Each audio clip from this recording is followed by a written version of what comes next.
أعوذ بالله من الشيطان الرجيم بسم الله الرحمن الرحيم السلام علیکم ورحمۃ اللہ وبرکاتہ۔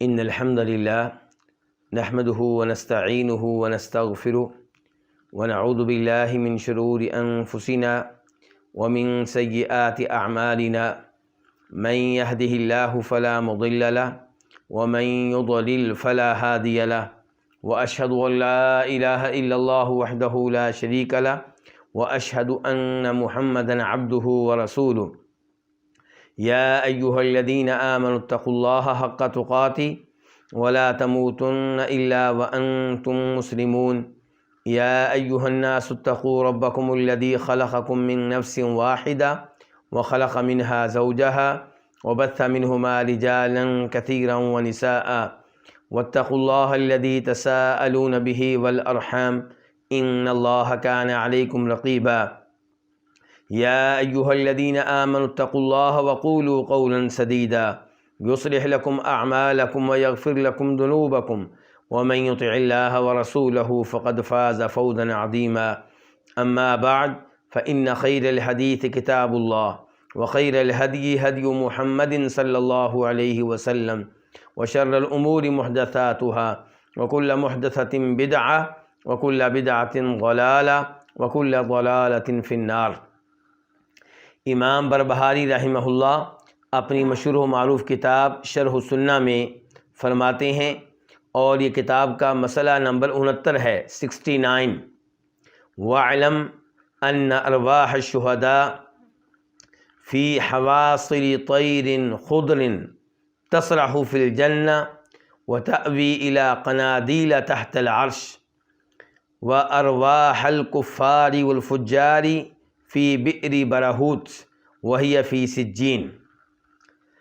یہ بات جان لیں کہ شہداء کی روحیں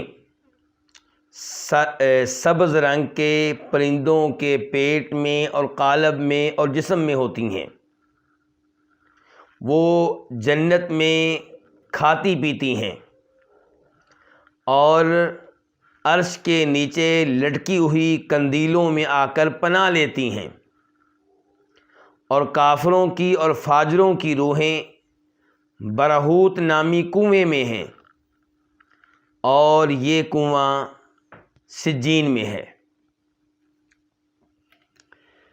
یہ امام بربہاری رحمہ اللہ نے بتایا ہے مومن اور کافر اور فاجر قسم کی روحوں کے بارے میں کہ ان کا انجام کیا ہوتا ہے، وہ مرنے کے بعد کہاں جاتی ہیں، کہاں رہتی ہیں۔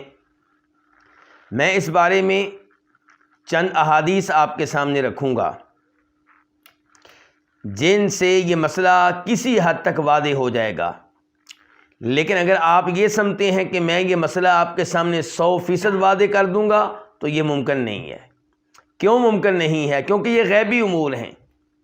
برزخی جہان یعنی کہ مرنے کے بعد سے لے کے روز قیامت تک اٹھائے جانے سے پہلے کا جو وقت ہے، اس کو برزخی جہان کہا جاتا ہے۔ یہ جو برزخی جہان ہے، اس کی وہی خبریں ہمیں معلوم ہیں جو ہمیں بتا دی گئیں، جو نہیں بتائی گئیں وہ ہم اپنی طرف سے نہیں بتا سکتے، کیونکہ یہ چیزیں عقل سے، رائے سے، اجتہاد سے، قیاس سے معلوم نہیں ہو سکتی۔ یہ غیبی امور ہیں، جس قدر اللہ نے اور اللہ کے رسول نے بتا دیے صلی اللہ علیہ وسلم، اسی قدر ہمیں معلوم ہیں، اس سے زیادہ ہمیں معلوم نہیں ہیں۔ جو احادیث آپ کے سامنے رکھنا چاہتا ہوں، وہ احادیث آپ کے سامنے باقاعدہ طور پہ بیان کرنے سے پہلے میں چاہوں گا کہ میں ایک خلاصہ بیان کر دوں اس موضوع کے اوپر، اور خلاصہ بیان کرتے ہوئے میں مدد لوں گا کس سے؟ امام ابن ابی العز الحنفی رحمہ اللہ سے۔ یہ وہ امام ہیں جنہوں نے مشہور و معروف عقیدہ کی کتاب عقیدہ طحاویہ کی شرح لکھی ہے۔ عقیدہ طحاویہ لکھنے والے کون ہیں؟ امام ابو جعفر طحاوی۔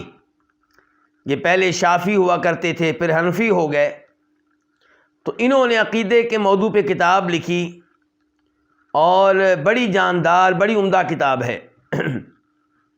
میں یہ نہیں کہتا کہ اس کے مسائل 100% ٹھیک ہیں، کہیں غلطی انسان سے ہو جاتی ہے، لیکن مجموعی طور پہ کتاب بڑی اچھی ہے۔ بلکہ سلفی مدارس میں، سلفی دینی اداروں میں کتاب پڑھائی جاتی ہے، عقیدہ طحاویہ۔ بہت سے لوگوں نے اس عقیدے کی شرح لکھی ہے، لیکن جس شرح کو سب سے زیادہ قبولیت حاصل ہوا، یعنی کہ جو سب سے زیادہ مقبول ہوئی، وہ امام ابن ابی العز الحنفی کی ہے۔ یہ فوت ہوئے ہیں 792 ہجری میں، 792، اور انہوں نے یہاں پہ جب روحوں کے مسئلے کا تذکرہ کیا تو خلاصہ بیان کرتے ہوئے کہتے ہیں وَيَتَلَخَّصُ مِنْ أَدِلَّتِهَا، یعنی کہ روحوں کے بارے میں جو دلائل آئے ہیں، جو نصوص آئی ہیں، ان کا خلاصہ کیا ہے؟ کہتے ہیں خلاصہ یہ ہے کہ ان الارواح فی البرزخ متفاوتۃ اعظم تفاوت، کہ برزخ میں، یعنی کہ مرنے کے بعد روحیں جو ہیں ان کے معاملات مختلف ہیں، ایک جیسے نہیں ہیں۔ فَمِنْهَا ارواح فی اعلی علیین، کچھ روحیں جو ہوتی ہیں وہ اعلی علیین میں ہوتی ہیں، فی الملأ الاعلی، بلند و بالا لوگوں کے ساتھ ہوتی ہیں۔ یہ کن کی روحیں؟ کہتے ہیں وہی ارواح الانبیاء صلوات اللہ علیہم وسلام ہو، یہ روحیں ہیں حضرات انبیاء کرام علیہم الصلوۃ والسلام کی۔ وہم متفاوتون فی منازلہم، اور یہ انبیاء کرام بھی اپنے مقام و مرتبہ کے لحاظ سے ایک جیسے نہیں ہیں، کسی کا مقام و مرتبہ دوسرے سے بڑھ کر ہے، کسی کا دوسرے سے کم تر ہے۔ کہتے ہیں وَمِنْهَا ارواح فی حواصل طیر خضر، اور کچھ روحیں ایسی ہوتی ہیں جو سبز رنگ کے پرندوں کے قالب میں ہوتی ہیں۔ تسرح فی الجنت حیث شاءت، جنت میں جہاں سے چاہتی ہیں کھاتی پیتی ہیں۔ وہی ارواح بعض الشہداء، اور یہ شہداء میں سے چند ایک کی روحیں ہیں، یعنی سب کی نہیں ہیں۔ لا کلہم، سب کی روحیں یہ نہیں ہیں سب شہداء کی، بل من الشہداء من تحبس روحہ عن دخول الجنہ لدین علیہ، کیونکہ کئی شہید ایسے ہیں جن کی روحوں کو جنت میں داخل ہونے کا موقع نہیں ملتا۔ کیوں؟ کیونکہ ان کے ذمے قرض ہوتا ہے جو انہوں نے ادا نہیں کیا تھا، اس وجہ سے انہیں جنت میں داخل ہونے کا موقع نہیں ملتا۔ کہتے ہیں جیسا کہ مسند احمد میں آیا ہے، عبداللہ بن جاش روایت کرتے ہیں کہ ایک آدمی نبی علیہ الصلوۃ والسلام کے پاس آیا اور اس نے کہا یا رسول اللہ، اے اللہ کے رسول، ما لی ان قتلت فی سبیل اللہ، اگر میں اللہ کی راہ میں شہید ہو جاؤں تو مجھے کیا ملے گا؟ قال الجنہ، آپ نے فرمایا جنت ملے گی۔ فلما ولا، جب وہ آدمی واپس چلا گیا تو قال، آپ نے کہا الا الدین، سوائے قرض کے۔ سارنی بہ جبریل آنفا، ابھی ابھی آ کر جبریل علیہ السلام نے مجھے بتایا ہے کہ اگر شہید کے ذمے قرض ہوگا تو پھر وہ جنت میں داخل نہیں ہو سکے گا۔ اس کے بعد امام ابن ابی العز الحنفی کہتے ہیں وَمِنَ الْأَرْوَاحِ مَنْ يَكُونُ مَحْبُوسًا عَلَى بَابِ الْجَنَّةِ، کچھ روحیں وہ ہوتی ہیں جنہیں جنت کے دروازے پہ روک لیا جاتا ہے، جیسا کہ اس حدیث میں ہے جس میں فرمایا نبی علیہ الصلوۃ والسلام نے رأیت صاحبکم محبوسا علی باب الجنہ، کہ میں نے تمہارے ساتھی کو دیکھا ہے کہ اسے جنت کے دروازے پہ روک لیا گیا ہے۔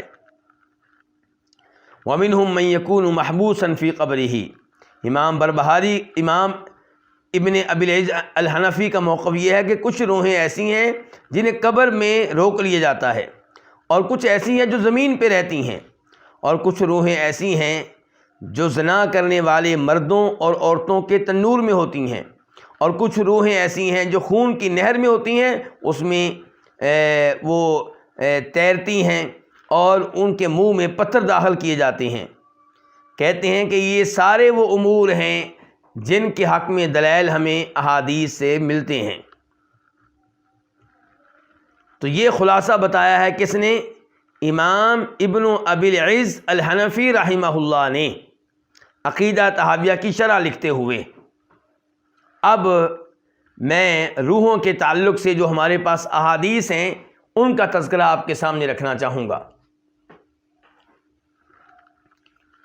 سب سے پہلے یہ مسلم شریف کی حدیث ہے، اور مسلم شریف میں اس کا نمبر ہے 1887 1887، اور ترمذی شریف میں بھی یہ حدیث موجود ہے، اور وہاں پہ اس کا نمبر ہے 3011 3011، اور یہی حدیث ابن ماجہ میں بھی آئی ہے، اور وہاں پہ اس کا نمبر ہے 2801 2801۔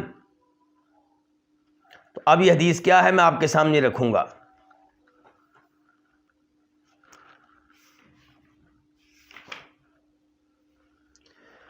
حدیث کے راوی کون ہیں؟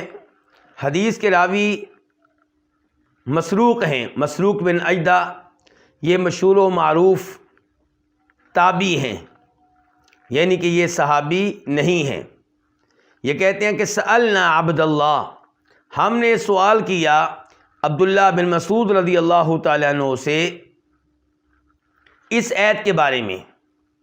تابعین سوال کر رہے ہیں کس سے؟ صحابی سے۔ کس بارے میں؟ قرآن کریم کی آیت کے بارے میں، اس کا مفہوم جاننا چاہتے ہیں، اس کی تفسیر جاننا چاہتے ہیں۔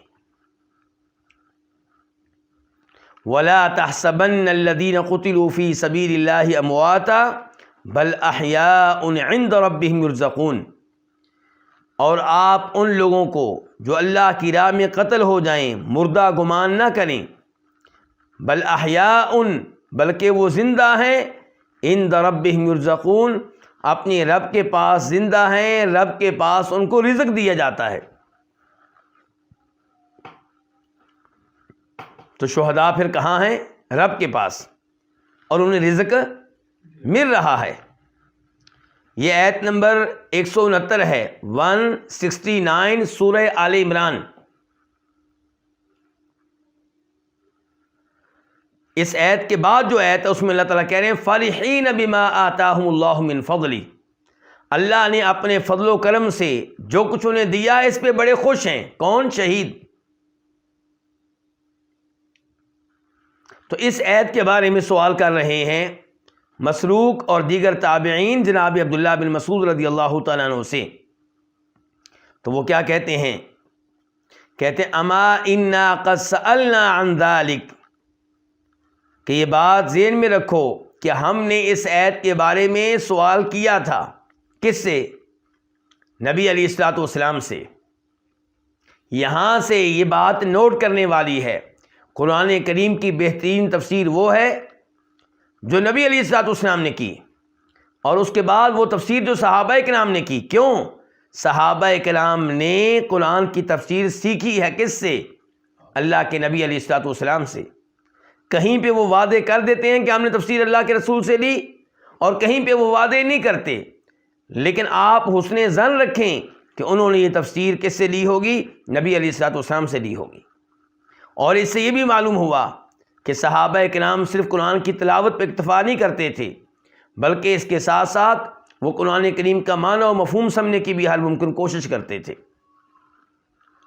فقال، عبداللہ بن مسعود کہتے ہیں کہ نبی علیہ الصلوۃ والسلام نے کہا تھا ارواحہم فی جوف طیر خضر، کہ شہداء کی روحیں سبز پرندوں کے پیٹ میں ہوتی ہیں۔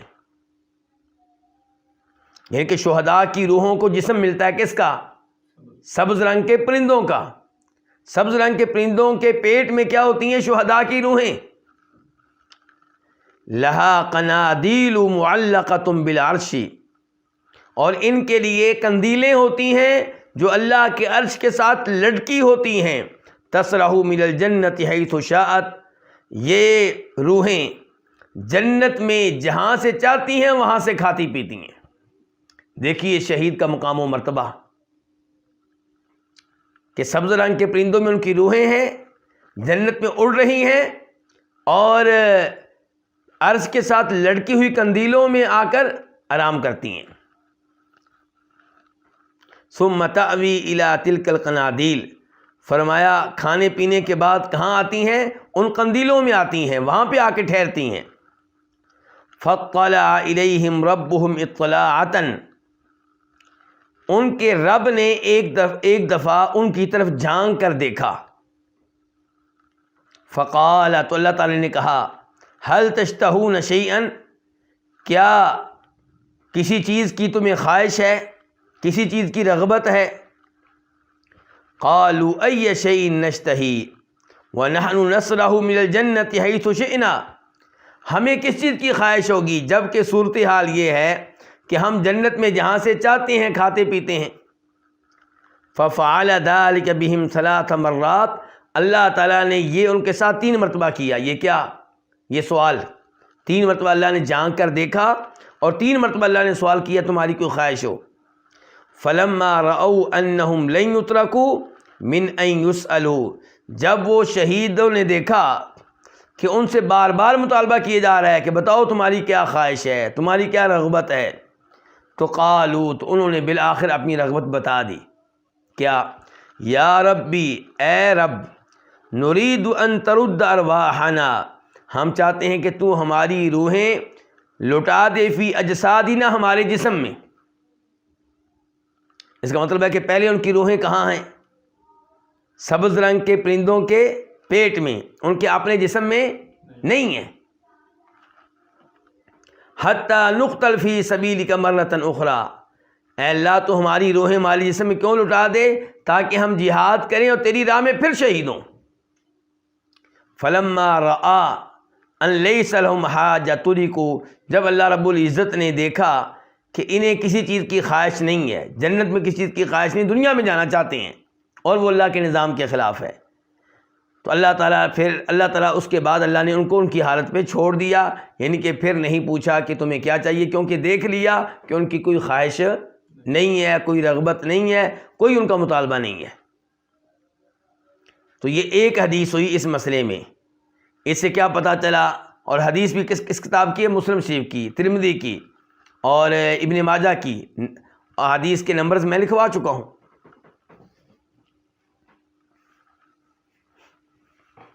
اس کے بعد ایک اور حدیث، اسے روایت کرنے والے کون ہیں؟ امام احمد، وہ اسے روایت کرتے ہیں اپنی مسند میں، نمبر ہے 2388 2388، اور ابو داؤد شریف میں اس کا نمبر ہے 2520 2520۔ شیخ البانی رحمہ اللہ نے اس حدیث کو حسن درجے کی حدیث، ان کے قابل قبول حدیث قرار دیا ہے۔ ایسی حدیث جس پہ اعتماد کیا جا سکتا ہے۔ اور یہاں پہ راوی کون؟ عبداللہ ابن عباس۔ پہلی حدیث کے راوی کون تھے؟ عبداللہ بن مسعود، اب کون؟ عبداللہ ابن عباس رضی اللہ تعالیٰ عنہما۔ قال قال رسول اللہ صلی اللہ علیہ وسلم، کہتے ہیں کہ فرمایا نبی کریم صلی اللہ علیہ وسلم نے، لما اصیب اخوانکم باحد، جب احد کی لڑائی میں، احد کے میدان میں تمہارے بھائی شہید ہوئے، جعل اللہ عز وجل ارواحہم فی طیر خضر، تو اللہ نے ان کی روحیں ڈال دیں سبز رنگ کے پرندوں میں، تارد انہار الجنہ، اب یہ روحیں، یہ سبز رنگ کے پرندے جنت کی نہروں میں آتے ہیں، تاکل من ثمارہا، جنت کا پھل کھاتے ہیں، وتأوی الی قنادیل من ذہب فی ظل العرش، اور عرش کے سائے میں سونے کی جو قندیلیں ہیں ان قندیلوں میں آ کر آرام کرتے ہیں، وہاں پہ آ کر ٹھہرتے ہیں۔ اور اس سے یہ بھی پتہ چلا کہ عرش ایک حقیقی مخلوق ہے، ورنہ اردو کے کئی ایسے مفسرین ہیں جو کہتے ہیں عرش کوئی حقیقی مخلوق نہیں ہے، عرش سے مراد کیا ہے؟ اللہ تعالیٰ کی سلطنت، اللہ کی بادشاہت، اور یہ تعویل ہے، تحریف ہے، یہ بہت بڑی غلطی ہے۔ جن تفاسیر میں ایسی تعویلیں پائی جائیں ان تفسیروں کو پڑھنے سے پبلک کو گریز کرنا چاہیے۔ فلما وجدوا طیب مشربہم ومأکلہم وحسن مقیلہم، جب انہوں نے دیکھا کہ جنت میں ان کا کھانا عمدہ، جو کچھ پیتے ہیں وہ بھی عمدہ، آرام کرنے کی جگہ اور آرام کرنے کا جو موقع ملتا ہے وہ بھی بڑا شاندار. تو کہنے لگے یا لیت اخواننا یعلمون بما صنع اللہ لنا، کاش دنیا میں موجود ہمارے مسلمان بھائیوں کو پتہ چل جائے کہ اللہ نے ہماری کتنی شاندار ضیافت کی ہے، اللہ نے ہمارے ساتھ کتنا اچھا سلوک کیا ہے. کیوں پتہ چل جائے دنیا والوں کو؟ لِأَلَّا يَزْهَدُوا فِي الْجِهَادِ، تاکہ کہیں ایسا نہ ہو کہ وہ جہاد سے اعراض کر بیٹھیں. جنت میں شہداء کی روحیں، ان کی خواہش کیا ہے کہ دنیا میں موجود مسلمانوں کو پتہ چلے کہ ہمارے ساتھ اللہ نے کتنا اچھا سلوک کیا ہے. کیوں؟ تاکہ وہ لوگ بھی جہاد کریں، کہیں جہاد سے منہ نہ موڑ لیں. وَلَا يَنْكُلُوا عَنِ الْحَرْبِ، اور لڑائی سے بزدلی نہ دکھائیں. یہاں پہ ایک اور بات نوٹ کریں، وہ کیا کہہ رہے ہیں؟ کاش پتہ چل جائے کن کو؟ دنیا والوں کو. آج لوگ کیا عقیدہ رکھتے ہیں کہ مرنے والوں کی روحیں جمعرات کے دن گھروں میں آتی ہیں، روحیں آ کر ملتی ہیں گھر والوں سے، ان کے ساتھ اٹھتی بیٹھتی ہیں، جبکہ وہ وہاں پہ کیا کہہ رہے ہیں؟ کاش. اس کا مطلب یہ ہے کہ شہید ہونے کے باوجود، جنتی ہونے کے باوجود ان کا دنیا والوں سے کوئی رابطہ نہیں ہے، کوئی لنک نہیں ہے. یہ شہداء کی روحوں کا حال ہے جن کو زندہ کہا گیا ہے. اسی لیے میں خبردار کروں گا، شہداء کی جو زندگی بتائی گئی ہے یہ برزخ کی زندگی ہے، دنیا والی زندگی نہیں ہے. کئی لوگ کہتے ہیں جی شہداء زندہ ہیں، اس کا مطلب کیا ہے کہ ان کو پکارو، ان سے دعائیں کرو، ان کی قبروں پہ آ کے حاضری دو، ان سے شفاعت کا مطالبہ کرو. ہم کہتے ہیں کہ اگر یہ زندگی دنیا والی ہوتی تو شہید کی بیگم کو بیوہ کیوں کہتے ہیں؟ اگر اس کا خاوند زندہ ہے، فوت نہیں ہوا، تو اس کو بیوہ کیوں کہتے ہیں؟ اس سے کوئی اور شادی کیوں کر لیتا ہے؟ وہ اور اس کے بچے جانے والے شہید کی جائیداد کو تقسیم کیوں کر لیتے ہیں؟ اسے پتہ چلا کہ وہ چلا گیا، فوت ہو گیا. جس زندگی کا تذکرہ آیا ہے وہ دنیا والی زندگی نہیں، برزخ کی زندگی ہے. تو یہاں پہ یہ شہداء کیا خواہش کر رہے ہیں کہ کاش ہمارے بھائیوں کو علم ہو جائے کہ ہم کتنی خیر میں ہیں، کتنے انعامات میں ہیں. فقال اللہ عز وجل، تو اللہ تعالیٰ نے ان سے کہا، انا ابلغہم عنکم، میں تمہارا پیغام ان تک پہنچا دیتا ہوں. کون پہنچا رہا ہے؟ اللہ. یہ نہیں ہے کہ اللہ نے کہا جاؤ تمہیں جانے کی اجازت ہے، جمعرات کے دن اپنے گھر میں چلے جانا اور وہاں پہ گفتگو کر لینا. فرمایا میں ان کو تمہارا پیغام پہنچا دیتا ہوں. فانزل اللہ عز وجل هؤلاء الآیات علی رسولہ، چنانچہ اللہ تعالیٰ نے یہ آیتیں اپنے رسول پہ نازل کیں کہ ولا تحسبن الذین قتلوا فی سبیل اللہ امواتا، کہ ان لوگوں کو جو اللہ کی راہ میں قتل ہو جائیں، شہید ہو جائیں، مردہ نہ خیال کرو، بلکہ وہ زندہ ہیں. کہاں؟ عند ربہم، اپنے رب کے پاس، اور ان کو رزق بھی دیا جاتا ہے اور خوش ہیں ان نعمتوں پہ جو اللہ نے ان پہ کی ہیں. یہ دوسری حدیث ہو گئی روحوں کے تعلق سے کہ برزخ میں وہ کہاں پہ ہیں، مرنے کے بعد کہاں جاتی ہیں. تیسری حدیث اسے بھی روایت کرنے والے امام احمد ہیں، مسند میں روایت کیا ہے، نمبر ہے 2390 2390، اور شیخ البانی رحمہ اللہ نے اس کو بھی حسن درجے کی روایت قرار دیا ہے. چنانچہ عبداللہ بن عباس کہتے ہیں اس حدیث میں کہ فرمایا نبی علیہ الصلوۃ والسلام نے، الشہداء علی بارق نہر بباب الجنہ فی قبۃ خضراء، شہداء جنت کے دروازے پہ ایک نہر پہ ہوتے ہیں. شہداء ایک نہر پہ ہوتے ہیں، کہاں؟ جنت کے دروازے پہ، سبز رنگ کے گنبد میں. یخرج علیہم رزقہم من الجنہ، ان کا رزق کہاں سے آتا ہے؟ جنت سے آتا ہے، صبح بھی اور شام بھی. امام ابن ابی العز الحنفی نے کیا کہا تھا کہ سارے شہداء جنت کے اندر نہیں ہوتے. انہوں نے کیا کہا تھا؟ کئی شہداء ایسے ہوتے ہیں جنہیں جنت میں جانے سے روک لیا جاتا ہے. اب میں یہ تو نہیں بتا سکتا کہ اس حدیث میں جن شہداء کا تذکرہ آیا ہے یہ کیوں جنت کے اندر نہیں جا سکے. رزق جنت سے آ رہا ہے لیکن جنت کے دروازے پہ ہیں. لیکن بہرحال اس سے پتہ چلا کہ سب شہداء جنت کے اندر موجود نہیں ہوتے. یہ الفاظ پھر سن لیں کہ شہداء ایک نہر پہ ہوتے ہیں جنت کے دروازے پہ سبز رنگ کے گنبد میں. ان کا رزق صبح و شام جنت سے آتا ہے. اس کے بعد ایک اور حدیث، یہ حدیث نمبر 4 ہے اس موضوع پہ، اور اسے روایت کرنے والے امام احمد، اور مسند میں اس حدیث کا نمبر ہے 15778 15778 اور یہی حدیث امام ابن ماجہ اپنی سنن میں لے کر آئے ہیں، اور وہاں پہ اس کا نمبر ہے 4271 یعنی کہ 4271. اور شیخ البانی رحمہ اللہ نے اس حدیث کو صحیح قرار دیا ہے. اور اس حدیث کی میں ایک عجیب بات آپ کو بتاؤں. اس حدیث کو روایت کرنے والے اماموں میں سے ایک بڑے امام کون ہے؟ امام احمد. اور آپ جانتے ہیں جو مشہور بڑے امام ہیں وہ کتنے ہیں؟ 4. ویسے تو باقی بھی بڑے بڑے امام ہیں لیکن لوگوں میں جن کی شہرت باقی رہی وہ 4 ہیں. تو ان میں سے جو اس حدیث کو روایت کرنے والے کون ہیں؟ امام احمد. اور وہ کہتے ہیں حدثنا محمد بن ادریس یعنی شافعی، کہتے ہیں ہمیں یہ حدیث بیان کی تھی امام شافعی نے. تو امام احمد کے استاد ہیں کون؟ امام شافعی.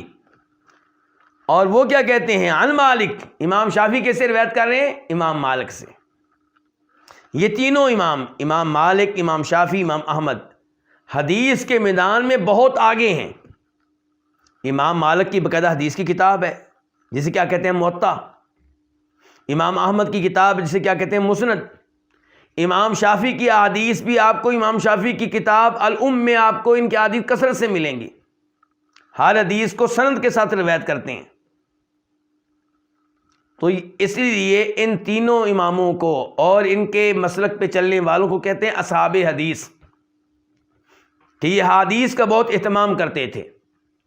ان کے مقابلے میں فقہ حنفی اپنانے والے علماء کرام کو کہا جاتا تھا اصحاب رائے، کہ یہ اپنی رائے پہ چلتے ہیں، اپنے خیال پہ چلتے ہیں، قیاس پہ چلتے ہیں، عقل پہ چلتے ہیں. کیا مطلب؟ یعنی کہ باقی جو 3 مسلک کے لوگ ہیں وہ حدیث کو زیادہ اہمیت دیتے ہیں، لیکن فقہ حنفی کے لوگ بھی حدیث پہ چلتے ہیں، لیکن کبھی کبھی احادیث کو نظر انداز کر دیتے ہیں یہ کہہ کر کہ یہ حدیث ہمارے اصولوں کے خلاف ہے. انہوں نے کئی اصول بنا رکھے ہیں. مثال کے طور پہ اسی حدیث کو لے لیں کہ لا نکاح الا بولی، نکاح تب درست ہوگا جب لڑکی کی طرف سے نکاح کرنے والا اس کا ولی ہو، اس کا باپ نہیں تو اس کا دادا نہیں ہے تو اس کا سگا بھائی، یہ اس کا نکاح کریں تب نکاح ٹھیک ہوگا. اگر وہ خود ہی نکاح کر رہی ہے بغیر ولی کے تو اس کا نکاح درست نہیں ہے. اب فقہ حنفی کے علماء کرام کیا کہتے ہیں کہ لڑکی اگر باپ کی اجازت کے بغیر تنہا بھاگ کر نکاح کر لیتی ہے تو اس کا نکاح ٹھیک ہے، اسے ایسا کرنا نہیں چاہیے لیکن کر لے تو ٹھیک ہے. باقی علماء کرام نے کہا بھی اس معاملے میں تو حدیث ہے کہ ولی کے بغیر نکاح نہیں ہوتا. تو وہ کہتے ہیں حدیث تو موجود ہے، اگرچہ اسے روایت کرنے والے 3-4 صحابہ کرام ہیں اور تم اسے صحیح بھی کہتے ہو، لیکن ہمارا دل اس کے اوپر مطمئن نہیں ہے. کیوں؟ کہتے ہیں کہ نکاح تو مدینہ میں کثرت سے ہوتے تھے، یہ ہر گھر کا مسئلہ تھا. اس لحاظ سے اس موضوع پہ حدیثیں بہت زیادہ ہونی چاہیے تھیں. کوئی 70 حدیثیں ہوتی ہیں، کوئی 80 ہوتی ہیں، کوئی 90 ہوتی ہیں، کوئی 60 ہوتی ہیں، 3-4 کیوں رہ گئی ہیں؟ تو اس لیے ہمارا دل مطمئن نہیں ہے. یہ انہوں نے اصول بنایا، جبکہ اصول غلط ہے. صحیح بات یہ ہے کہ ایک حدیث بھی مل جائے نبی علیہ الصلوۃ والسلام کی تو اس پہ عمل کرنا واجب ہے. صحابہ کرام ایک حدیث ملنے پہ سر جھکا دیا کرتے تھے. وہ یہ نہیں کہتے تھے اب ایک حدیث اور لے آؤ، دوسری لے آؤ، حتیٰ کہ یہ احادیث متواتر بن جائیں، 60 ہو جائیں، 70 ہو جائیں، 80 ہو جائیں، 90 ہو جائیں. ایسا مطالبہ وہ نہیں کرتے تھے. تو بہرحال کہنے کا مطلب یہ ہے کہ اس حدیث کی سند میں عجیب اتفاق ہے کہ تینوں امام ایک ساتھ آ گئے، امام احمد، امام شافعی اور امام مالک. اور امام مالک روایت کرتے ہیں ابن شہاب زہری سے، مشہور و معروف تابعی ہیں، بہت بڑے محدث ہیں. اور وہ روایت کرتے ہیں عبد الرحمن بن کعب بن مالک سے، مشہور و معروف صحابی کعب بن مالک کے بیٹے عبد الرحمن سے. کعب بن مالک وہی ہیں جو تبوک کی لڑائی میں پیچھے رہ گئے تھے، 3 صحابہ کرام پیچھے رہ گئے تھے، ان میں سے ایک یہ بھی تھے جن کی بعد میں توبہ نازل ہوئی تھی. اور یہ روایت کرتے ہیں عبد الرحمن بن کعب بن مالک، کہتے ہیں کہ ان کے والد کعب بن مالک بیان کیا کرتے تھے کہ فرمایا نبی کریم صلی اللہ علیہ وسلم نے انما نسمۃ المؤمن طائر، مومن کی روح، یہاں پہ شہید کا لفظ نہیں ہے، کیا ہے؟ مومن کی روح. مومن کی روح طائر ایک پرندے کی شکل میں ہوتی ہے، یعلق فی شجر الجنہ حتی یرجعہ اللہ. اور یہ مومن کی روح جنت میں رہتی ہے، کھاتی پیتی ہے جنت کے درختوں سے، یہاں تک کہ اللہ تعالیٰ اس کو اس کے جسم میں لٹا دیں گے. وہ دن آئے گا. تو یہاں سے کیا پتہ چلا؟ مومن کی روح پھر کہاں ہوتی ہے؟ پرندے کی شکل میں ہوتی ہے. اور کہاں ہوتی ہے؟ جنت میں ہوتی ہے. یہ کتنی حدیثیں ہو گئیں؟ 4. اب حدیث نمبر 5. اس کے راوی ہیں سمرہ بن جندب. اور اس حدیث کو روایت کرنے والے امام کون کون سے ہیں؟ نمبر 1 امام احمد، نمبر ہے اس کا مسند احمد میں 2231، یعنی کہ 20231. آپ کہیں گے 20,231، 2000 نہیں بلکہ 20,231، 20231. اور ابو داؤد شریف میں اس کا نمبر ہے 3,341، 3341. اور نسائی شریف میں اس کا نمبر ہے 4,685، 4685. اور شیخ البانی رحمہ اللہ نے اس حدیث کو حسن درجے کی حدیث قرار دیا ہے. تو راوی کون تھے؟ سمرہ بن جندب. کہتے ہیں کہ خطبنا رسول اللہ صلی اللہ علیہ وسلم، ہمیں ایک بار خطبہ دیا نبی علیہ الصلوۃ والسلام نے، اور فرمایا ہا ہنا احد من بنی فلان، کیا یہاں پہ کوئی فلاں قبیلے کا آدمی ہے؟ فلاں قبیلے سے نام لیا آپ نے کسی قبیلے کا، کہا کہ فلاں قبیلے سے تعلق رکھنے والا یہاں پہ کوئی آدمی ہے؟ فلم یجبہ احد، لوگ خاموش رہے، کسی نے جواب نہیں دیا. پھر آپ نے کہا کیا یہاں پہ فلاں قبیلے سے تعلق رکھنے والا کوئی آدمی ہے؟ تو ایک آدمی کھڑا ہو گیا، اس نے کہا انا یا رسول اللہ، میں موجود ہوں اللہ کے رسول، میرا تعلق ہے فلاں اس قبیلے سے جس کا آپ تذکرہ کر رہے ہیں. تو آپ نے کہا ما منعک ان تجیبنی فی المرتین الاولیین، میں نے 2 مرتبہ پہلے بھی آواز دی تھی، تب تو نے کیوں نہیں بتایا کہ میں موجود ہوں؟ اما انی لم انوہ بکم الا خیرا، میں نے تم لوگوں کا جو تذکرہ کیا ہے، تمہارے قبیلے کا نام لیا ہے، تو ڈرنے کی ضرورت نہیں ہے، کسی خیر کی وجہ سے میں نے تمہارا نام لیا ہے.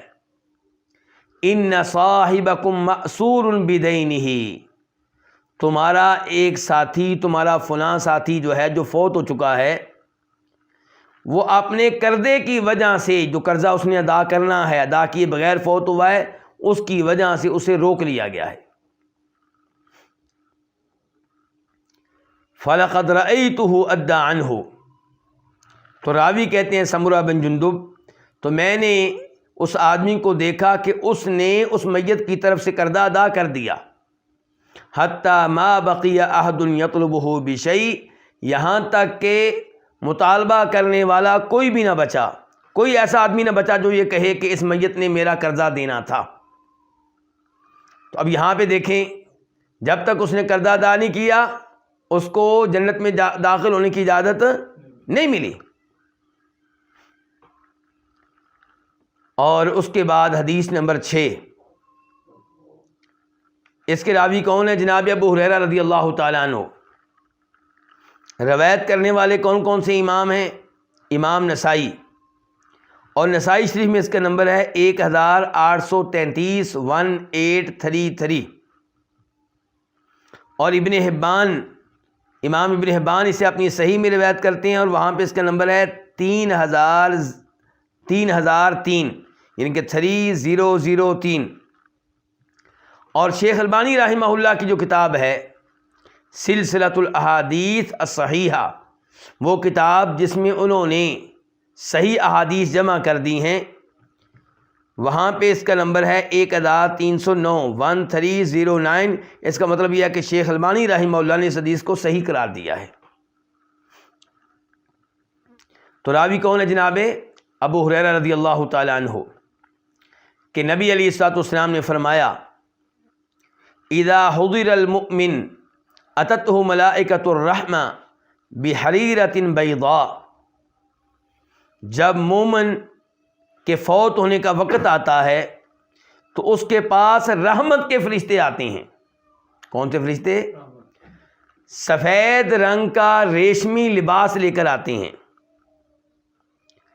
فیقولون، تو وہ کہتے ہیں اخرجی راضیۃ مرضیۃ عنک الی روح اللہ وریحان ورب غیر غضبان. روح کو مخاطب کر کے کہتے ہیں کہ اپنے جسم سے باہر نکلو، تم اپنے رب پہ راضی ہو، تمہارا رب تمہارے اوپر راضی ہے. فوت ہوتے وقت ہی کیا مل رہی ہے؟ خوشخبری. رحمت کے فرشتوں کا آنا بھی خوشخبری ہے. ظاہر ہے کہ میت جو ہے وہ دیکھ لیتی ہے فرشتوں کو، تو رحمت کے خوبصورت فرشتے دیکھ کے خوشخبری ملنا شروع ہو جاتی ہے. اوپر سے یہ پیاری پیاری گفتگو کہ نکلو اپنے جسم سے، تمہارے اوپر تمہارا رب راضی اور تم اپنے رب پہ راضی. نکل کے کہاں جانا ہے؟ اپنے رب کی مہربانی کی طرف، اپنے رب کی رحمت کی طرف جانا ہے. اس رب کے پاس جانا ہے جو تمہارے اوپر ناراض نہیں ہے. چنانچہ یہ روح نکلتی ہے اور اس سے بہترین کستوری کی خوشبو آ رہی ہوتی ہے. پھر اس روح کو فرشتے پکڑتے ہیں، اپنے ہاتھوں میں لے لیتے ہیں، اور ان فرشتوں سے دوسرے فرشتے، یہاں تک کہ وہ اس روح کو آسمان کے دروازے پہ پہنچا دیتے ہیں. روح کہاں پہنچ گئی ہے؟ آسمان کے دروازے پہ. ہمارا موضوع کیا ہے کہ روحیں کہاں جاتی ہیں؟ تو یہ نیک روح کہاں پہنچ گئی؟ آسمان کے دروازے پہ. اور یہ الفاظ جو میں آپ کے سامنے رکھ رہا ہوں یہ نسائی شریف کے ہیں، اور صحیح ابن حبان میں یہاں پہ یہ الفاظ بھی آئے ہیں وَلَا يَأْتُونَ السَّمَاءَ إِلَّا قَالُوا مِثْلَ ذَلِكَ، کہ جب یہ روح آسمان کے دروازے پہ پہنچتی ہے تو فرشتے کہتے ہیں مَا أَطْيَبَ هَذِهِ الرِّيحُ، کتنی اچھی خوشبو ہے جو تمہیں زمین کی طرف سے آ رہی ہے. روح پر آ رہی ہے نا مومن روح، تو آسمان کے فرشتے کہتے ہیں کتنی شاندار خوشبو آ رہی ہے زمین کی طرف سے. اور ابن حبان میں ہے کہ ہر آسمان پہ پہنچتے ہوئے یہی الفاظ کہے جاتے ہیں. اس کا مطلب ہے کہ روح پہلے آسمان دوسرے آسمان اوپر جا رہی ہے. فَيَأْتُونَ بِهِ أَرْوَاحَ الْمُؤْمِنِينَ، تو فرشتے اس روح کو لے کر پہنچ جاتے ہیں وہاں پہ جہاں دیگر مومن روحیں ہوتی ہیں. تو مومن روحیں پھر نیچے ہیں کہ اوپر ہیں؟ اوپر ہیں. تو اب کیا ہوتا ہے؟ فرماتے ہیں نبی علیہ الصلوۃ والسلام جب یہ روح مومن روح میں پہنچتی ہے تو اس کی آمد پہ وہ ایسے خوش ہوتے ہیں جیسے کسی گھر کا آدمی ایک عرصے تک غائب رہے اور اب آئے. تو گھر والے کتنے خوش ہوں گے کہ سال کے بعد یہ آیا ہے، 2 سال کے بعد آیا ہے، 3 سال کے بعد. اس انداز سے مومن روحیں خوش ہوتی ہیں اس کی آمد پہ. فَيَسْأَلُونَهُ، اب مومن روحیں اس روح سے سوال کرتی ہیں ماذا فعل فلان، فلاں آدمی کا کیا بنا. مومن روحیں کس سے پوچھ رہی ہیں؟ اس نئی آنے والی مومن روح سے کہ فلاں آدمی دنیا میں تھا، اس کا کیا بنا؟ اس کا مطلب یہ ہے کہ مومن روحوں کو بذات خود علم نہیں ہے. تو یہ عقیدہ غلط ہوا کہ مومن روحیں یا اچھی روحیں دنیا میں آتی ہیں اور ان کو پتہ ہے کیا ہو رہا ہے، کون فوت ہو رہا ہے، کون ہمیں پکار رہا ہے. نہیں، کچھ پتہ نہیں ان کو. یہ جنتی روحیں اللہ کے ولیوں کی روحیں ہوئیں، ان کو بھی پتہ نہیں ہے. یہ تو آنے والی روح سے پوچھ رہے ہیں کہ کیا بنا فلاں کا، ماذا فعل فلان، فیقولون، تو پھر وہ کہتے ہیں دعوہ، اس کو چھوڑ دو، فإنہ کان فی غم الدنیا، کیونکہ یہ دنیا کے غموں میں تھا. اس کو چھوڑ دو، یہ دنیا کے غموں میں تھا. اس سے کیا مراد ہے؟ اس کا ایک مطلب یہ ہے کہ یہ جو نئی روح آئی ہے اس سے یہ سوال نہ کرو، کیونکہ دنیا میں یہ پریشان تھا. اب پریشان نہیں ہے. کہاں پریشان تھا؟ دنیا میں. وہاں تو اسے اپنا ہوش نہیں تھا، اس سے کیا پوچھنا ہے. یہ اس کا معنی بن سکتا ہے. دوسرا اس کا معنی یہ ہو سکتا ہے کہ جس کے بارے میں پوچھ رہے ہو اس کے بارے میں نہ پوچھو، وہ تو دنیا کی ٹینشنوں میں تھا بس. فَإِذَا قَالَ أَمَا أَتَاكُمْ، جب یہ نیا مہمان جو آیا ہے، نئی روح جو آئی ہے، جب یہ کہتی ہے جس کے بارے میں تم پوچھ رہے ہو وہ یہاں پہ نہیں پہنچا مجھ سے پہلے، یعنی کہ مطلب یہ ہے کہ وہ تو مجھ سے پہلے فوت ہوا تھا، اس کی روح یہاں نہیں پہنچی. قالوا ذهب به الى ام الهاویہ، نہیں یہاں پہ نہیں پہنچی. اس کا مطلب یہ ہے کہ اسے اس کے جہنم والے ٹھکانے کی طرف لے جایا جا چکا ہوگا. اللہ تعالی ہم سب کو اس سے محفوظ رکھے. اللہ ہمیں ان میں سے بنائے جن کو فوت ہونے کے فوراً بعد اللہ تعالیٰ جنتی روحوں کے ساتھ، مومن روحوں کے ساتھ ملا دیں گے. حدیث ابھی ختم نہیں ہوئی. اس کے بعد کہتے ہیں نبی علیہ الصلوۃ والسلام وَإِنَّ الْكَافِرَ إِذَا حُضِرَ، اور جب کافر کے فوت ہونے کا وقت آتا ہے أَتَتْهُ مَلَائِكَةُ الْعَذَابِ بِمِسْحٍ، تو عذاب کے فرشتے ایک گندا سا ٹاٹ لے کر آتے ہیں. مومن روح کو قبض کرنے کے لیے کون آئے تھے؟ رحمت کے فرشتے. کیا لے کر آئے تھے؟ سفید ریشمی یعنی کہ لباس وغیرہ لے کر آئے تھے جس میں انہوں نے روح ڈالی تھی. یعنی کہ دنیا کے لوگ بندوبست کرتے ہیں کفن کا میت کے جسم کے لیے، اور فرشتے بندوبست کرتے ہیں روح کے لیے. اب اگر اچھی روح ہے تو کیا لباس آتا ہے؟ ریشمی سفید رنگ کا لباس، اور دیگر حدیث سے پتہ چلتا ہے جنت کا لباس. اور اگر یہ روح کیا ہے؟ گندی ہے، کافر ہے، یہاں پہ کافر کا لفظ آیا ہے، تو پھر عذاب کے فرشتے آتے ہیں اور کیا لے کر آتے ہیں؟ گندا سا ٹاٹ لے کر آتے ہیں اور کہتے ہیں اخرجی، اس روح کو مخاطب کر کے کہتے ہیں جسم سے باہر نکلو، ساخطۃ مسخوطۃ علیک الی عذاب اللہ، کہ تیرا رب تیرے پہ ناراض اور تو اپنے رب سے ناراض. نکل کے کہاں جانا ہے؟ الی عذاب اللہ، اللہ کا عذاب تیرا منتظر ہے. فتخرج کأنتنی ریح جیفۃ، تو یہ روح جسم سے نکلتی ہے اور شدید ترین مردار کی طرح اس سے بدبو آ رہی ہوتی ہے، گندے ترین مردار کی طرح اس سے بدبو آ رہی ہوتی ہے. یہاں تک کہ یہ عذاب والے فرشتے اسے زمین کے دروازے پہ لے کر آتے ہیں. کون سے دروازے پہ؟ زمین. تو وہ کہتے ہیں ما انت نہاد الریح، کتنی گندی بدبو آ رہی ہے. یہاں تک کہ فرشتے اسے کافر روحوں کے پاس پہنچا دیتے ہیں. تو اس سے پتہ چلا کہ کافر روحیں کہاں ہوتی ہیں؟ زمین پہ. زمین میں کہاں؟ یہ الگ موضوع ہے، لیکن یہ طے ہو گیا کہ ان کا انجام، ان کا ٹھکانہ کہاں پہ ہے؟ زمین پہ. اور شہداء کی روحوں کا، مومن روحوں کا ٹھکانہ کہاں پہ ہے؟ آسمانوں پہ.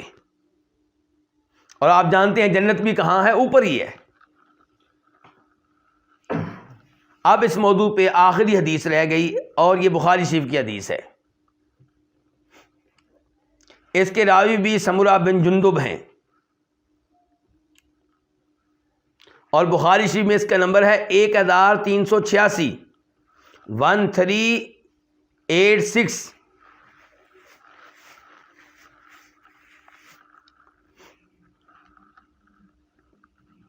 سمرہ بن جندب کہتے ہیں کان النبی صلی اللہ علیہ وسلم اذا صلی صلاۃ اقبل علینا بوجہہ، کہ نبی علیہ الصلوۃ والسلام جب نماز پڑھاتے تو نماز کے بعد اپنا چہرہ ہماری طرف کر لیتے، مقتدیوں کی طرف کر لیتے. فقال، فرماتے من رآ منکم اللیلۃ رؤیا، تم میں سے کس نے آج رات کوئی خواب دیکھا ہے. اس کا مطلب یہ ہے کہ کس نماز کی بات ہو رہی ہے؟ نماز فجر کی. نماز فجر کے بعد پوچھتے ہیں کہ آج رات کس نے کوئی خواب دیکھا ہے. قال، سمرہ بن جندب کہتے ہیں فَإِن رَآ أَحَدٌ قَصَّهَا، اگر کسی نے خواب دیکھا ہوتا تو بیان کر دیتا. فَيَقُولُ مَا شَاءَ اللَّهُ، تو آپ اس خواب کی تعبیر کے طور پہ جو اللہ چاہتا وہ فرماتے، وہ کہتے، وہ بیان کرتے. فَسَأَلَنَا يَوْمًا، چنانچہ ایک دن آپ نے ہم سے سوال کیا اور کہا هَلْ رَآ أَحَدٌ مِّنكُمْ رُؤْيَا، کیا تم میں سے کسی نے کوئی خواب دیکھا ہے؟ قلنا لا، ہم نے کہا ہم نے تو کوئی خواب نہیں دیکھا. آپ نے کہا لیکنی رأیت اللیلۃ رجلین اتیانی، لیکن میں نے آج رات دو آدمی دیکھے، وہ میرے پاس آئے تھے. اور یہ ذہن میں رہے کہ انبیاء کرام علیہم السلام کے خواب کیا ہوتے ہیں؟ دین ہوتے ہیں، اللہ کی طرف سے ہوتے ہیں، سچ ہوتے ہیں، حق ہوتے ہیں. فرمایا میرے پاس خواب میں دو آدمی آئے تھے، فأخذا بیدی، انہوں نے میرا ہاتھ پکڑا، فأخرجانی الی الارض المقدسہ، اور مجھے مقدس زمین پہ لے گئے، پاک زمین پہ لے گئے. فإذا رجل جالس، تو اچانک ایک آدمی بیٹھا ہوا ہے. ورجل قائم بیدہ، اور اس کے پاس ایک آدمی کھڑا ہے، اس کے ہاتھ میں کلوب من حدید، لوہے کا آنکڑا ہے. لوہے کا آنکڑا کسے کہتے ہیں؟ یعنی کہ لوہے کی آپ کہہ لیں، ایک لمبا لوہا کہہ لیں، اور اس کے ساتھ چھوٹے چھوٹے لوہے اور لگے ہوئے ہیں اس طرح کے، یعنی کہ نوک والے.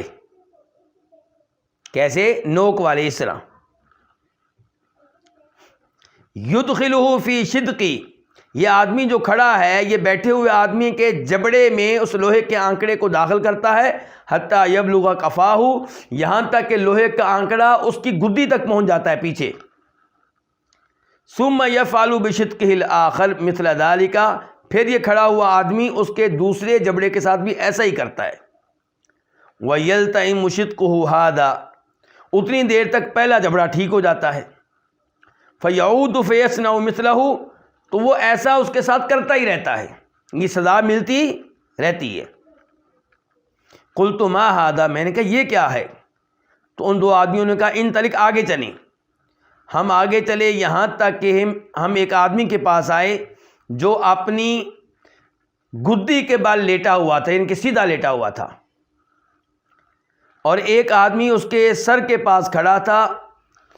کیا لے کر؟ ایک پتھر یا چٹان لے کر. فَيَشْدَخُ بِهِ رَأْسَهُ، اس پتھر کے ساتھ وہ اس کے سر کو کچل رہا تھا. جب وہ پتھر مارتا اسے تو پتھر دور چلا جاتا، پھر یہ آدمی پتھر کو لانے کے لیے جاتا. کون؟ یہ پتھر مارنے والا. جب واپس آتا تو اس آدمی کا سر ٹھیک ہو جاتا، یہ پھر اس کے اوپر حملہ کرتا اور اس کے سر کو کچلتا. کس کے ساتھ؟ پتھر کے ساتھ. تو میں نے کہا یہ کیا ہے، یہ کون ہے؟ تو انہوں نے کہا آگے چلیں. میں آگے چلا تو آگے ایک سوراخ تھا، تنور کی طرح کا سوراخ، تنور جس میں روٹیاں پکاتی ہیں. اس کا اوپر کا حصہ تنگ تھا، نیچے والا حصہ بڑا وسیع اور کشادہ تھا، یعنی کہ منہ تنگ اور نیچے پیندہ جو ہے وہ بہت وسیع کشادہ کھلا. اس کے نیچے آگ جل رہی تھی. جب وہ آگ قریب ہوتی تو یہ لوگ جو اس میں موجود تھے یہ اوپر کو اٹھتے اور یوں لگتا کہ جیسے یہ تنور سے باہر نکل آئیں گے. جب آگ ٹھنڈی ہوتی تو یہ واپس اسی گڑھے میں گر پڑتے. اور اس میں کئی مرد بھی تھے، کئی عورتیں بھی تھیں، اور سب ننگے تھے. میں نے کہا یہ کیا ہے، یہ کون ہے؟ تو انہوں نے کہا آگے چلیں.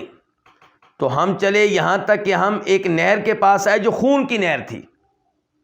اس میں ایک آدمی کھڑا تھا یہ جو آدمی کھڑا تھا یہ نہر کے سینٹر میں، نہر کے کنارے پہ تھا، جیسا کہ دوسری روایت سے معلوم ہوتا ہے، اور ایک اور آدمی اس کے ہاتھ میں پتھر۔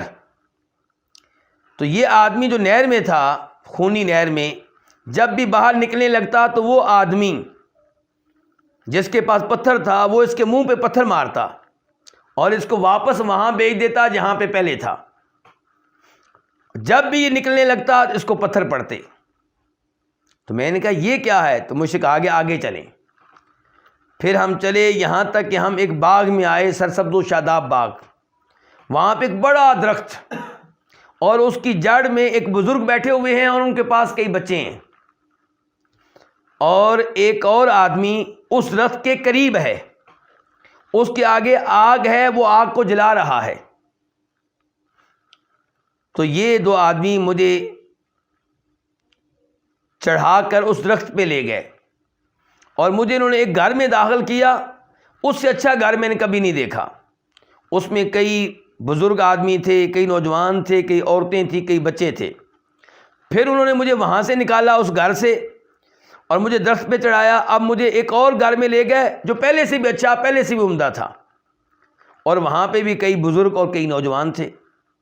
میں نے کہا پوری رات تم لوگ مجھے چکر لگواتے رہے ہو، مجھے بتاؤ اس کے بارے میں جو میں نے دیکھا یہ کیا چیز تھی، کیا معاملہ تھا؟ انہوں نے کہا کہ جہاں تک تعلق ہے اس آدمی کا جس کے جبڑے کو چیرا جا رہا تھا، تو یہ وہ جھوٹا آدمی ہے جو جھوٹ بیان کرتا تو یہ جھوٹ پوری دنیا میں پھیل جاتا اور اس کو یہ سزا قیامت تک ملتی رہے گی۔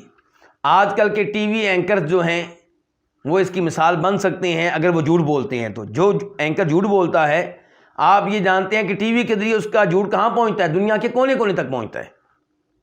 تو ان کو اللہ سے ڈرنا چاہیے، اور علماء کو جو جھوٹی روایتیں بیان کرتے ہیں انہیں بھی اللہ سے ڈرنا چاہیے، جو من گھڑت قصے کہانیاں بیان کرتے ہیں ان کو بھی اللہ سے ڈرنا چاہیے۔ تو یہ دیکھیں کہ جبڑے چیرے جا رہے ہیں کس وجہ سے؟ ایک جھوٹا آدمی تھا، جھوٹ بولتا تو اس کا جھوٹ پوری دنیا میں پھیل جاتا، تو اسے یہ سزا ملتی رہے گی قیامت تک۔ اس کا مطلب یہ کہ قیامت کا منظر نہیں ہے، قیامت سے پہلے کا منظر ہے، اور اسی کو کیا کہتے ہیں؟ برزخ۔ اس کو کیا کہتے ہیں؟ برزخ۔ والذی رأیتہ یشتخ رأسہ فرجل علمہ اللہ القرآن، اور وہ شخص جس کو آپ نے دیکھا کہ اس کے سر کو کچلا جا رہا ہے، تو یہ وہ آدمی تھا جس کو اللہ نے قرآن کی دولت دی، قرآن کا علم دیا۔ فنام عنہ باللیل، رات کو سویا رہا، یعنی کہ رات کو قرآن کی تلاوت نہیں کرتا تھا۔ ولم یعمل فیہ بالنہار، اور دن کے وقت قرآن پہ عمل بھی نہیں کرتا تھا، یعنی کہ بد عمل، قرآن پہ عمل بھی نہیں، قرآن کی تلاوت بھی نہیں۔ یفعل بہ الی یوم القیامہ، اس کو یہ سزا ملتی رہے گی قیامت کے دن تک۔ پھر نوٹ کریں یہ بات، یعنی کہ یہ قیامت کے بعد کی سزا نہیں ہے، یہ قیامت سے پہلے کی سزا، اس کو کیا کہتے ہیں؟ برزخ۔ اور یہ سزا کس کو مل رہی ہے؟ اس آدمی کو جس کو اللہ نے قرآن کا علم دیا لیکن وہ قرآن سے اعراض کر چکا اور قرآن پہ عمل بھی نہیں کرتا، نہ تلاوت نہ اس پہ عمل۔ اور فرمایا والذی رأیتہ فی الثقب فہم الزنا، اور جس کو آپ نے دیکھا کہ وہ سوراخ میں ہے، تو یہ لوگ کون تھے؟ یہ زانی لوگ تھے، بدکاری کرنے والے۔ اس سے پتہ چلا کہ زانیوں کی سزا یہ ہے قیامت سے پہلے پہلے۔ والذی رأیتہ فی النہر آکل الربا، اور جس کو آپ نے نہر میں دیکھا کہ وہ نہر خونی نہر میں ہے، نہر سے نکلنے کی کوشش کرتا ہے اور اس کو پتھر اس کے منہ پہ مارے جاتے ہیں، تو یہ کون ہے؟ فرمایا سود کھانے والے۔ تو ان چار لوگوں کو سزا مل رہی ہے۔ یہ کہاں مل رہی ہے؟ برزخ میں۔ اور کن کو مل رہی ہے؟ ان کی روحوں کو۔ تو یہ پتہ چلا ان روحوں کا انجام کیا ہے اور یہ کس حالت میں ہے۔ فرمایا والشیخ فی اصل الشجرہ، اور وہ بزرگ جو درخت کی جڑ میں تھے، جن کے دائیں بائیں بچے تھے، وہ ابراہیم علیہ السلام ہیں، اور جو بچے ان کے ارد گرد تھے وہ کون ہیں؟ لوگوں کی اولاد، یعنی کہ وہ بچے چھوٹی عمر میں فوت ہو گئے، وہ ابراہیم علیہ السلام کے پاس بیٹھے ہوئے ہیں۔ والذی یوقد النار، اور وہ جو آگ کو تیز کر رہا تھا، آگ جلا رہا تھا، وہ مالک ہے جہنم کا داروغہ، وہ فرشتہ جس کی جہنم پہ ڈیوٹی ہے۔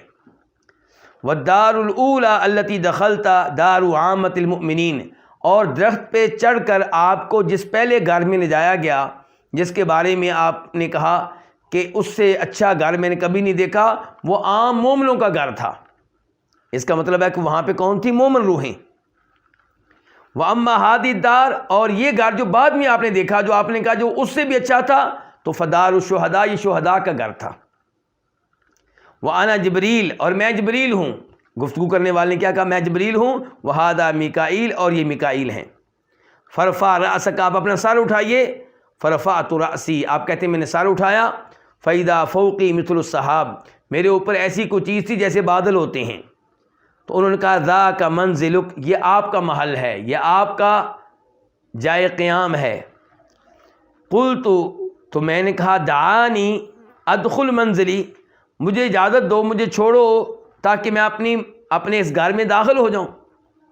تو انہوں نے کہا انہ بقی لک عمر، ابھی آپ کی دنیاوی عمر مکمل نہیں ہوئی۔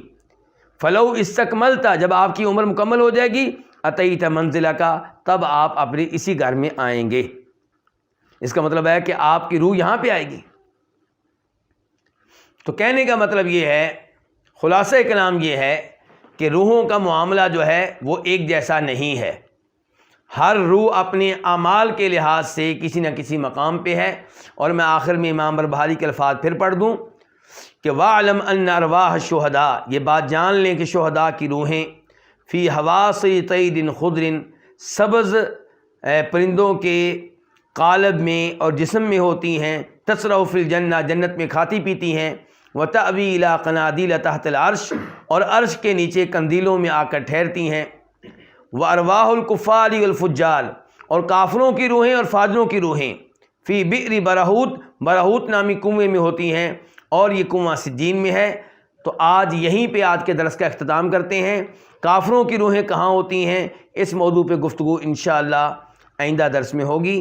اللہ رب العزت ہمیں قرآن و حدیث کے مطابق عقیدہ بنانے کی اور سیکھنے کی توفیق عنایت فرمائے۔ وآخر دعوانا الحمدللہ رب العالمین۔